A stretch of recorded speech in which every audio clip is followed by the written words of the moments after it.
Good morning T Y BCom students. Last question में हमने देखा होगा आपका क्वेश्चन नंबर 14 मैंने कंप्लीट करवा दिया था।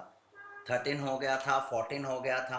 15 में मैंने कहा था मैं ही करूँगा, बट जब आप मैं कर रहा था तो 15 में कुछ क्वेश्चन में मिस्टेक है। जो क्वेश्चन होना चाहिए उसमें डाउट्स है, तो मैं 1-2 दिन में सॉल्व करके आपको क्वेश्चन नंबर 15 भेज दूंगा। आज हम कर रहे हैं क्वेश्चन नंबर 16। आज जो हम कर रहे हैं क्वेश्चन नंबर 16 कर रहे हैं। तो 16 में देखो क्या दिखाया गया है, लिखा हुआ है। पहले मैं इंफॉर्मेशन लिख लेता हूँ। Gangadhar limited equity share being traded in market 54 पर शेयर।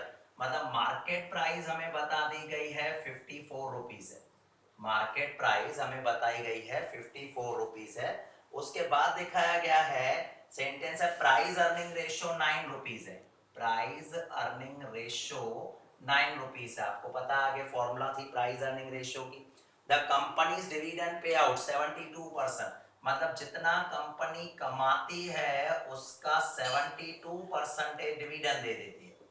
72% डिविडेंड दे देती है। 1 lakh equity share of 10 inch. Company के पास जो इक्विटी शेयर है वो कितने हैं? 1 लाख है। कंपनी के पास इक्विटी शेयर है 1 लाख शेयर कंपनी के पास है of ₹10 inch, right. No preference share. Company के पास एक भी प्रेफरेंस शेयर नहीं है। बुक वैल्यू दिखाई गई है 42। ये न्यू चीज है, ये न्यू एक फॉर्मूला है जो आपके पैम्पलेट में नहीं है। बुक वैल्यू कितनी दिखाई गई है? 42 रुपीज की बुक वैल्यू है। Calculate the following. सबसे पहले ढूंढना है अर्निंग पर शेयर। देखो सबसे पहला क्वेश्चन है अर्निंग पर शेयर। तो अर्निंग पर शेयर की अगर हम फॉर्मूला देखें, अर्निंग पर शेयर की फॉर्मूला आती है प्रॉफिट आफ्टर टैक्स। आप पूरा लिखना, शॉर्ट फॉर्म मत यूज करना। Minus preference dividend. Profit after tax minus preference dividend divided by number of share.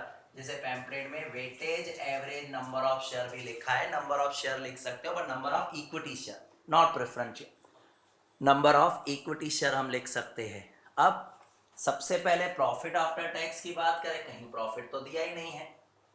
Number of share तो चलो 1 लाख है। मतलब ये फॉर्मूला पहले सॉल्व नहीं हो सकती, ये फॉर्मूला पहले सॉल्व नहीं हो सकती। ईपीएस नहीं मिल सकता। तो ईपीएस नहीं मिल सकता तो कुछ ना कुछ तो एक्स्ट्रा करना पड़ेगा। हम देखें क्या दिया हुआ है, प्राइस अर्निंग रेशियो दिया हुआ है।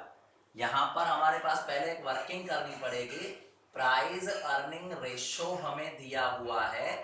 आपको पता हो price earning ratio, price earning ratio जो है उसके ढूंढने की एक फॉर्मूला हमने सीखी थी। प्राइस अर्निंग रेशियो की जो फॉर्मूला थी वो थी market price divided by earning per share. Market price divided by earning per share. तो हम इससे भी ढूंढ सकते हैं प्राइस, प्राइस अर्निंग रेशियो। देखो हमें तो ईपीएस ढूंढना है, हमें तो क्या ढूंढना है? ईपीएस ढूंढना है। ऐसे ढूंढो या ऐसे ढूंढो, ईपीएस तो मिल जाएगा आपको, अर्निंग पर शेयर मिल जाएगा। वैसे मैं ये फॉर्मूला यूज करता, नॉर्मल पैम्पलेट में ये फॉर्मूला दिखाई गई है, बट ये फॉर्मूला में ना तो प्रॉफिट है ना ही मेरे पास ईपीएस है, तो दो दो चीजें तो नहीं ढूंढ सकता। तो ईपीएस ढूंढने का मेरे पास एक और मेथड है। प्राइस अर्निंग रेशियो देखो 9 है। मार्केट प्राइस मुझे 54 पता है, मार्केट प्राइस मुझे 54 पता है। सेम वे में ईपीएस नहीं पता है तो ईपीएस एज इट इज रख दिया। आप जो ईपीएस डिवीजन का है यहां मैंने मल्टीप्लाई में लेके आया, तो यहाँ पर earning per share equal to 54, 9 जो मल्टीप्लाई का है 9 डिवीजन में आ जाएगा, तो आपका ईपीएस मिल जाएगा 6। मतलब हमारा पहला क्वेश्चन कंप्लीट हो गया। ईपीएस, ईपीएस हो गया 6। अब अर्निंग पर शेयर तो आपको 6 मिल गया। दूसरा क्वेश्चन क्या पूछा गया है, ये हम सम नंबर कौन सा कर रहे हैं? 15 नंबर सम कर रहे हैं। जो हम सम कर रहे हैं सम नंबर 15 कर रहे हैं, सॉरी 16 कर रहे हैं। 15 तो मैंने कहा मिस्टेक है, 16 नंबर सम कर रहे हैं। अब आगे देखें, दूसरा का है नेट इनकम। ये पहला क्वेश्चन हो गया मेरा सॉल्व। देखो मैंने पहले ये फॉर्मूला यूज की, इससे सॉल्व नहीं हुआ तो दूसरी मैंने दूसरे मेथड से कर लिया। अब नेट इनकम, नेट इनकम किसे कहा जाता है? नेट इनकम का मतलब होता है profit after tax. Net income, net income का मतलब होता है प्रॉफिट आफ्टर टैक्स। अब आप चेक कर लो, आपके पास जो है ईपीएस की ये फॉर्मूला भी है। आपको ढूंढना है नेट इनकम, मतलब होता है प्रॉफिट आफ्टर टैक्स। तो आप इस फॉर्मूला का यूज कर सकते हो। ये फॉर्मूला का मैं यूज कैसे कर सकता हूं? देखो ईपीएस मुझे मिला 6, प्रॉफिट आफ्टर टैक्स कितना है नहीं पता है मुझे, प्रॉफिट आफ्टर टैक्स नहीं पता। प्रेफरेंस शेयर तो 0 है, है ही नहीं, तो उनका डिविडेंड भी 0 आएगा। और नंबर ऑफ इक्विटी शेयर कितने हैं? 1 lakh. Number of equity share 1 lakh है। 1 लाख डिवीजन के 6 के साथ मल्टीप्लाई में आ जाएंगे, तो प्रॉफिट आफ्टर टैक्स जो आपको मिल जाएगा वो 6 लाख मिलेगा। प्रॉफिट आफ्टर टैक्स जो मिलेगा वो कितना मिल जाएगा? 6 लाख रुपीस आपको प्रॉफिट आफ्टर, मतलब मेरा दूसरा क्वेश्चन भी सॉल्व हो गया। थर्ड क्वेश्चन मुझसे पूछा गया है डिविडेंड यील्ड। थर्ड क्वेश्चन मुझसे पूछा गया है डिविडेंड यील्ड। तो डिविडेंड यील्ड की आपके पास फॉर्मूला होनी चाहिए। प्रॉफिट आफ्टर टैक्स आपको कितना मिल गया? ये देखो second question 6 lakh.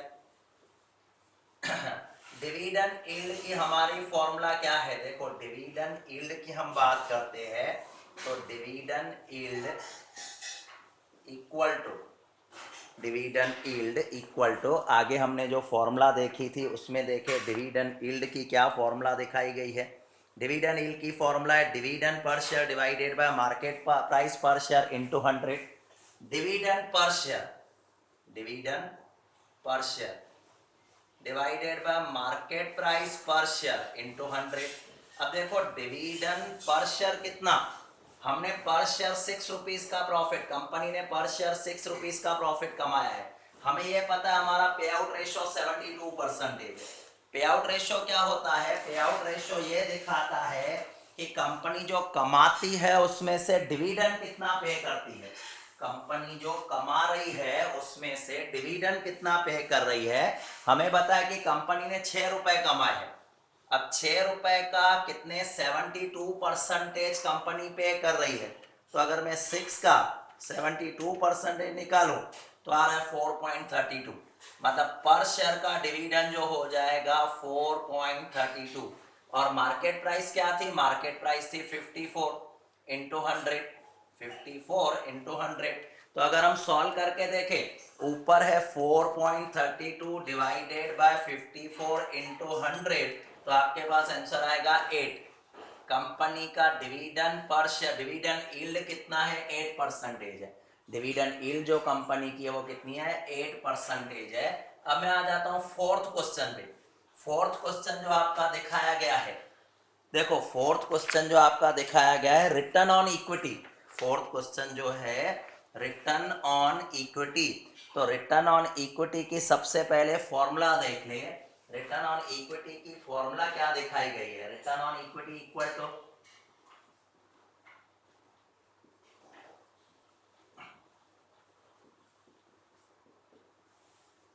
Return on equity equal to profit after tax.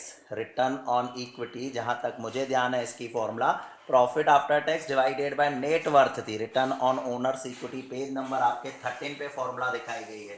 Profit after tax minus preference dividend, profit after tax minus preference dividend divided by net worth. आपको मैंने बताया था नेट वर्थ में क्या आता है? नेट वर्थ में equity share capital plus reserve. अब यहाँ पर हमें रिजर्व वगैरह ये सब तो बताया नहीं है, तो उसके लिए एक और इंफॉर्मेशन दिखाई गई है। आप जैसे ही क्वेश्चन को देखोगे तो क्वेश्चन में एक एडिशनल इंफॉर्मेशन है कि बुक वैल्यू 42 है। तो बुक वैल्यू का क्या यूज है? देखो बुक वैल्यू कैसे ढूंढी जाती है, आपके फॉर्मूला आपके पास नहीं है। बुक वैल्यू कैसे ढूंढी जाती है? बुक वैल्यू की एक ये फॉर्मूला है net worth divided by number of share, net worth divided by number of share. ये जो फॉर्मूला है बुक वैल्यू की होती है। अब हमें पता है कि बुक वैल्यू 42 है, नेट वर्थ हमें नहीं पता है जो हम ढूंढने वाले हैं। इसके बाद नंबर ऑफ शेयर की बात करें, नंबर ऑफ इक्विटी शेयर जो है वो कितने हैं? 1 लाख। अब 1 लाख डिवीजन का यहाँ मल्टीप्लाई में आएगा, 42 को 1 लाख से मल्टीप्लाई करोगे तो 42 को मल्टीप्लाई करेंगे तो 42 लाख आ जाएगा। मतलब ये पता चल गया कि मेरी जो नेट वर्थ है 42 लाख है। अब प्रॉफिट आफ्टर टैक्स की हम बात कर रहे हैं। प्रॉफिट आफ्टर टैक्स आपको पता है जो हमने ढूंढा था 6 लाख का। प्रेफरेंस डिविडेंड तो 0 है और नेट वर्थ आपको अभी अभी मिला 42 लाख का। नेट वर्थ आप देखोगे आपको कितना मिल रहा है? 42 लाख का इंटू 100, क्योंकि ये सब चीजें परसेंटेज फॉर्म में दिखाई जाती है। ऊपर आपका 6 लाख है, ऊपर आपका 6 लाख दिखाया गया है, नीचे नेट वर्थ 42 लाख की दिखाई गई है इंटू 100। तो चेक करके देखें कितना आ रहा है 6 lakh into 100 divided by 42 lakh, तो आपका आंसर आ रहा है 14.28%, या जैसे एडजस्ट करके 14.29% आप कह सकते हो। 14.29% आपका आ रहा है। तो यहाँ पर जो 4 क्वेश्चन पूछे गए थे वो आपके कंप्लीट हो गए। अब इसके बाद जो क्वेश्चन है जैसे 17, 18, ये मैंने कल आपको कहा था होमवर्क करने के लिए। 19 का तो अंदर सॉल्यूशन दिया हुआ है। 20 भी आप कर सकते हो, जितना हो सके आप ट्राई करते रहना क्योंकि 20 का अंदर सॉल्यूशन दिया हुआ है। बट ये जो पैम्पलेट में सॉल्यूशन है ना, बिल्कुल शॉर्ट में ही दिया हुआ है, एक टेबल बना के दिया। आप ऐसे मत करना, आप इंडिविजुअली एक एक की फॉर्मूला लिखना और फॉर्मूला के बेस पे आप क्या करना, उसको सॉल्व करना। पैम्पलेट में शॉर्टकट में फॉर्मूला लिखिए और सीधे उसके सामने उसका आंसर दिखाया गया है, कंक्लूजन वगैरह भी दिखाया गया है, वो भी थोड़े रीड करना। तो 20, फिर 21 उसके जैसा ही है, सेम है। 22 भी सेम है, 22 का तो नीचे आंसर शॉर्ट में आंसर दिखाया गया है। और फिर 23 का भी आंसर दिखाया गया है, कहीं भी कंफ्यूजन हो तो पूछ लेना। 24 में सिर्फ कंक्लूजन लिखना है। 24, 25 सेम है, देखो 24, 25 सेम है। पहले 25 करना क्योंकि विथ सॉल्यूशन दिया हुआ है। आप अंदर पढ़ के देखना, जो जो पॉइंट आपको कंफ्यूजन जैसी लगे तो वो पूछ लेना। बाकी मुझे लगता है एक आध पीरियड में जो डाउट्स के इसमें लेने पड़ेंगे, बाकी चैप्टर ही आपका कंप्लीट हो गया। रेशियो एनालिसिस मैंने पहले ही कहा था, फॉर्मूला बेस्ड चैप्टर है। फॉर्मूलाज जितनी अच्छी तरह से याद होगी आप अच्छी तरह से उसे कर सकते हो। 25 तक पीछे सम, जिसमें 3-4 का तो सॉल्यूशन दिया हुआ है, 1-2 खुद प्रैक्टिस करोगे। पीछे होमवर्क वाले सेक्शन में भी सम कुछ दिए है मैंने प्रैक्टिस करने के लिए, तो अगर आप प्रैक्टिस करोगे तो आपको ध्यान आएगा कि कौन से सम नहीं आ रहे। फिर भी अगर जो सम नहीं आ रहे हो तो वो मुझे आप बताना, मैं उसका वीडियो बना के आपको सॉल्व करके भेजूंगा। आज मैंने एग्जाम्पल नंबर शायद 15 छोड़ा था, बट आप मत करना, उसके अंदर थोड़े इंफॉर्मेशन का डाउट है, फिर भी मैं देखता हूँ करेक्शन करके आपको भेज दूंगा, राइट। अब हम जो नेक्स्ट लेक्चर स्टार्ट करेंगे वो एडवांस अकाउंटेंसी का होगा। एडवांस अकाउंटेंसी का जो चैप्टर है जिसका नाम है एमलगमेशन, एमलगमेशन जो चैप्टर है, एमलगमेशन, एब्सॉर्प्शन, रिकंस्ट्रक्शन, वो चैप्टर स्टार्ट होने वाला है, राइट। तो वो हम कल या परसों का जो नेक्स्ट वीडियो होगा, पहले ये चैप्टर अच्छी तरह से करना, जो डाउट्स वगैरह हो तो पूछना, ताकि जो अकाउंट का सेकंड सब्जेक्ट है वो आपका स्टार्ट हो जाए। Till then good bye.